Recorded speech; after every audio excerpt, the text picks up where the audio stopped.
현대 사회는 돈이 아주 중요한 사회입니다.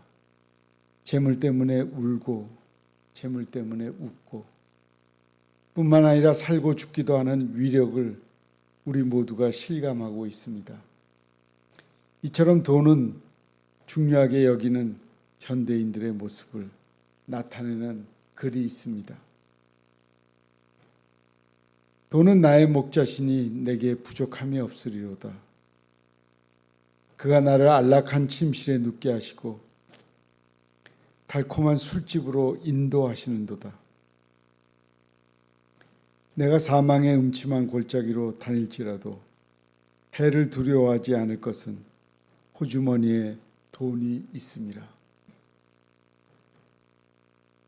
돈의 권세와 보호가 나를 안전케 하는도다.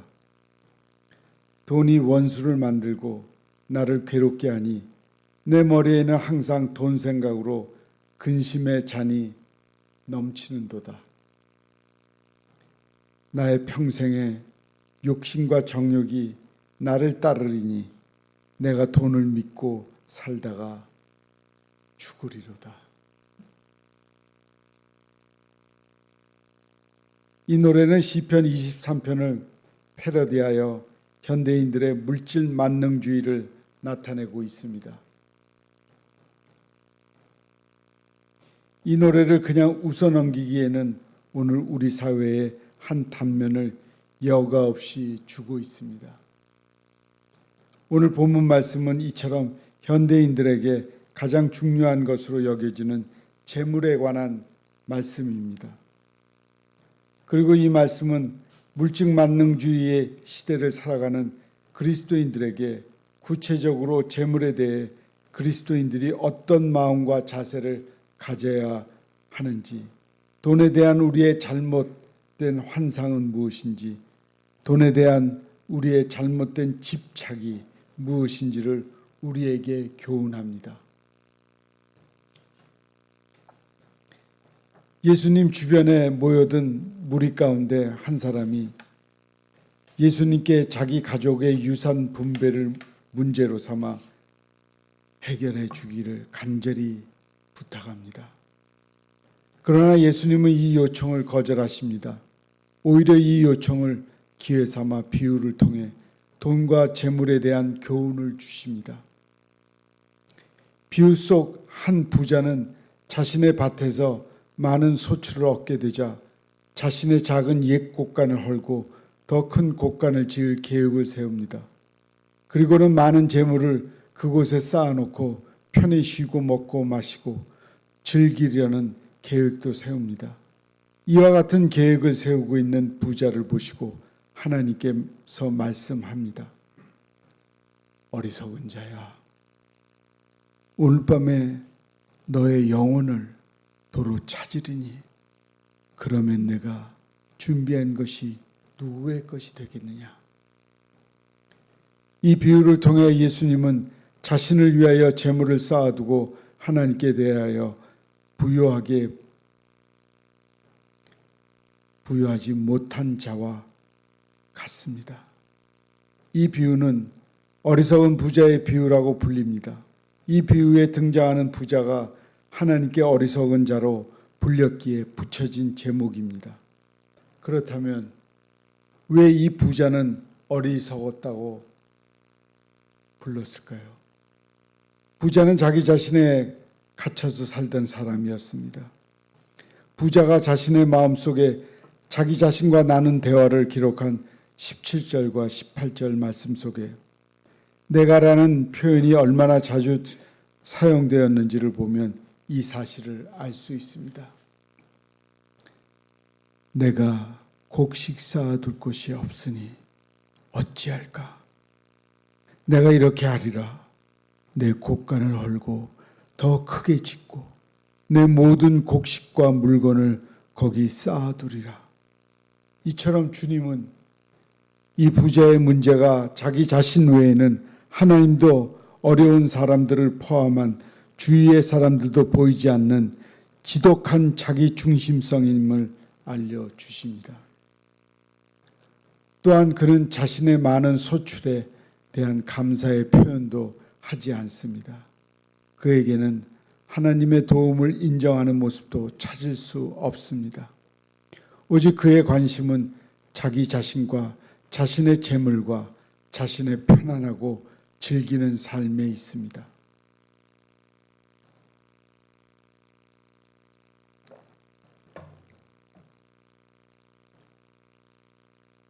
우리는 이 부자의 어리석음을 스스로 자신의 미래의 주인이 되고자 하는 잘못된 욕구에서 찾을 수 있습니다.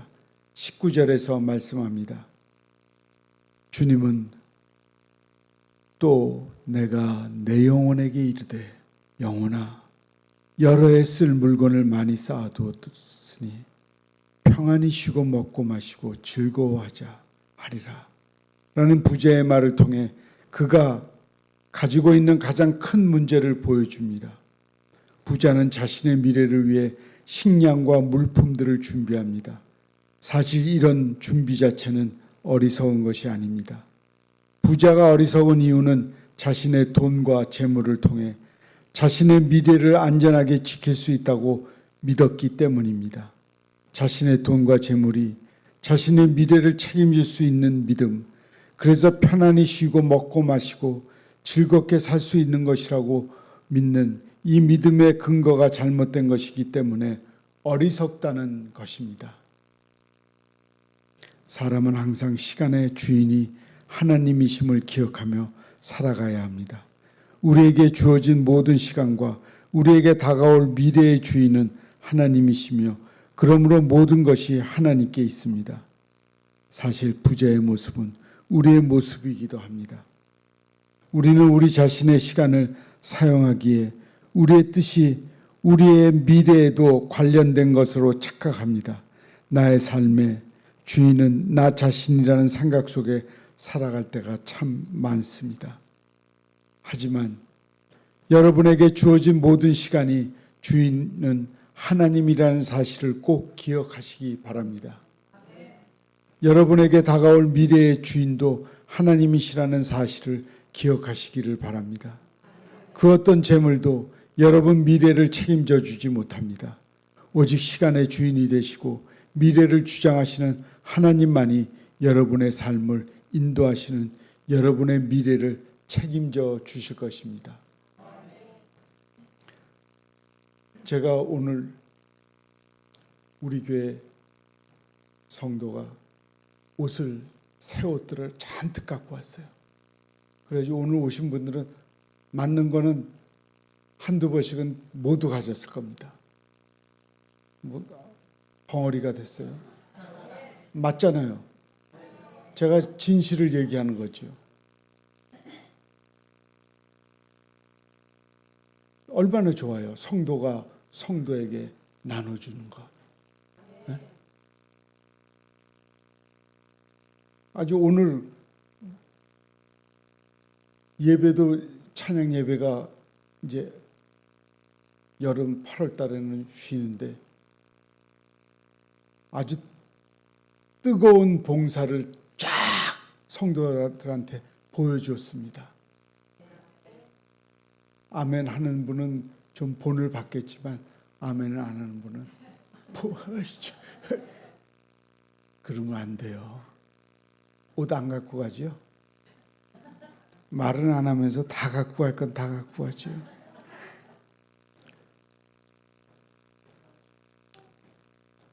(20절에서) 하나님은 이 부자에게 말씀합니다. 어리석은 자여, 오늘 밤에 내 영혼을 도로 찾으리니 그러면 내 준비한 것이 누구의 것이 되겠느냐. 말씀을 우리에게 적용해 보시겠습니다. 만약 오늘 우리가 죽음을 맞이하게 된다면 우리가 지금까지 그렇게 자기 자신을 위해 모아둔 돈이나 재물이 무슨 소용이 있겠습니까? 돈 갖고 세상 눈을 감으면서 가는 분 없어요. 눈 감고 돈을 가지고 있더라도 자기는 돈을 놓고 가는 거죠. 세상 떠나면서 재물을 갖고 가는 사람은 없어요. 아직까지 없어요. 맞죠? 그러니까 너무 돈에 얽매이고 돈에 욕심을 부리고 살아가면 안 됩니다. 사람은 이러한 어리석음에서 벗어나지 않을 때 탐심의 노예로 살아가게 됩니다. 부자의 어리석음은 그가 탐심의 노예로 살아가는 데 있습니다. 예수님께서 이 어리석은 부자의 비유를 말씀하시기 전에 15절에서 이렇게 말씀합니다. 그들에게 이르시되 삼가 모든 탐심을 물리치라. 사람의 생명이 그 소유에 넉넉한 데 있지 아니하리라. 주님은 그리스도인에게 있어 탐심은 물리쳐야 할 것이라고 말씀합니다. 골로새서 3장 5절에서는 탐심은 우상 숭배라고 말합니다. 탐심은 결코 만족의 단계에 이르지 못합니다. 그래서 더 많은 것은 끝없이 원하는 탐심은 우리가 감당하기 힘든 욕망입니다. 탐심의 문제가 되는 이유는 사람이 삶의 필요를 훨씬 넘어서 더 큰 자신만의 이익을 원하도록 하는 것입니다. 그리고 탐심은 성령님을 기쁘게 하지 못하고 우리 안에 들려오는 성령님의 음성으로부터 우리의 귀를 닫으며 성령님을 받을 그리스도인을 타락시킵니다. 탐심은 우리를 타락시킨다는 것을 기억하시기 바랍니다. 그렇다면 그리스도인에게 있어서 재물에 대한 올바른 자세는 무엇일까요? 바로 청지기의 자세입니다. 청지기란 주인의 재산과 주인의 모든 사업을 기획 관리하는 사람을 일컫습니다. 청지기는 주인에게 절대 신임을 받는 유능한 자여야 하고 자신은 주인이 아니라 단순한 관리인이라는 철저한 자기의식을 지닌 자여야 합니다. 이러한 청지기 의식은 기독교인의 항상 품고 살아가야 하는 자의식입니다. 그리고 이러한 청지기 의식은 돈과 재물에 대해서도 우리가 가져야 할 자세입니다.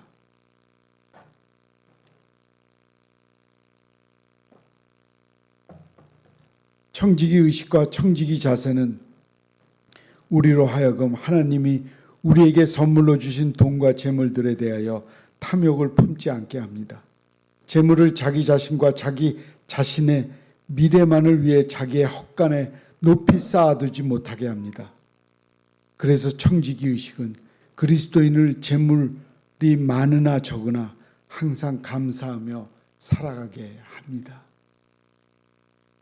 청지기 의식을 가질 때 우리는 더 이상 재물을 탐욕 대상이 아니라 하나님의 뜻을 이루는 도구로 여기게 됩니다.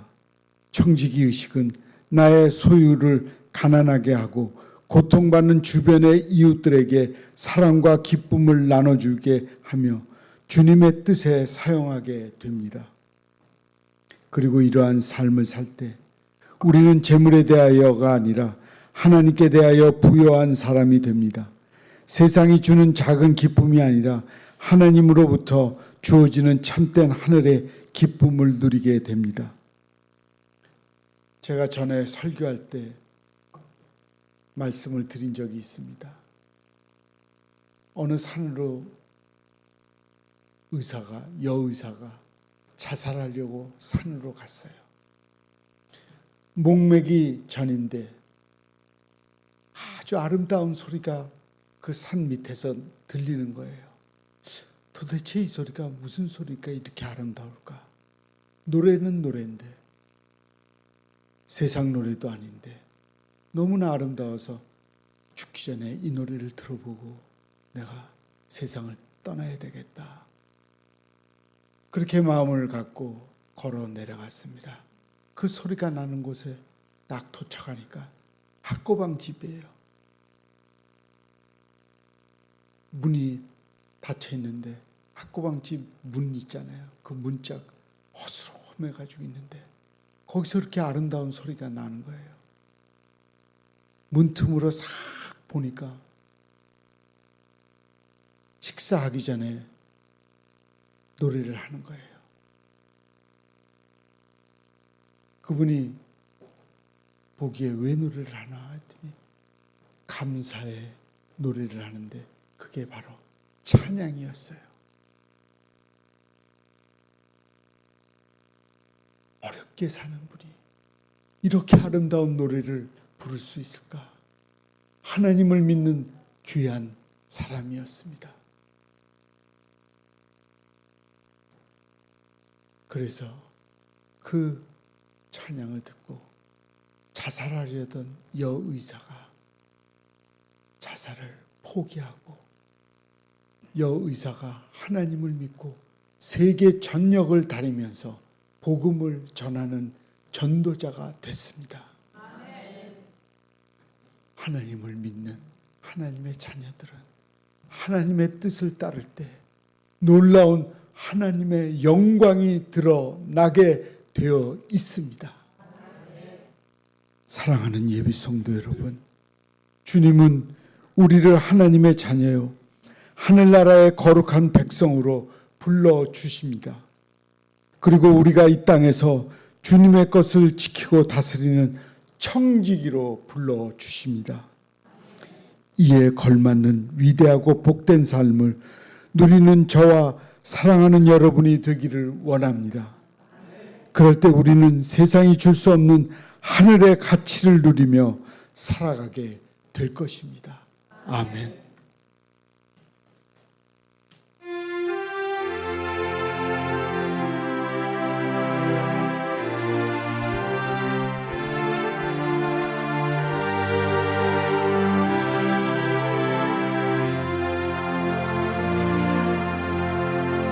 나 주님 되기 원하는 내 마음을 새롭게 하소서. 새부대가 되게 하여 주소서. 새부대가 되게 하여 주사. 주님의 빛 비추게 하소서. 주님의 빛 비추게 하소서. 내가 원하는 한 가지 주님의 기쁨이 되는 것. 내가 원하는 한 가지 주님의 기쁨이 되는 것.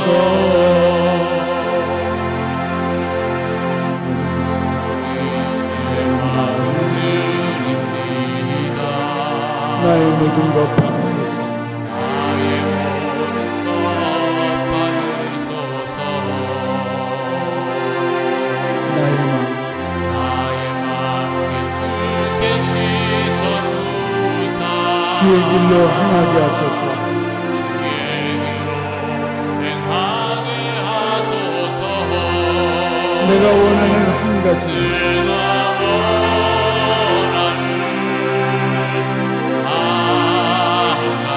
주님의 기쁨이 되는 것. 주님의 기쁨이 되는 것. 내가 원하는 한 가지 내가 원하는 한 가지 주님의 기쁨이 되는 것. 내가 원하는 한 가지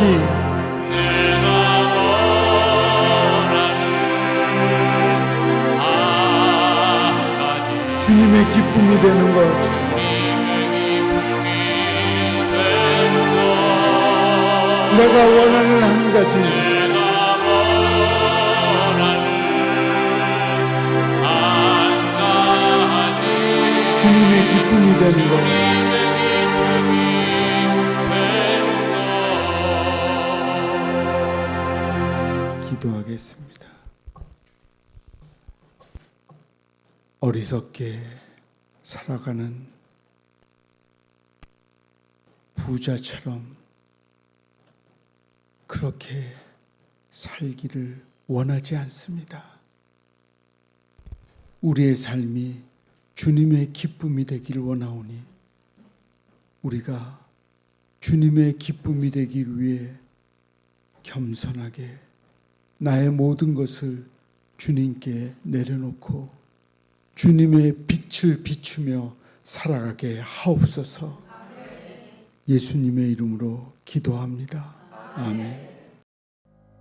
샬롬 샬롬 샬롬 샬롬 샬롬 샬롬 내니 두려워 말아라 나의 아들 나의 딸아 안심하라 샬롬 샬롬 샬롬 샬롬 샬롬 샬롬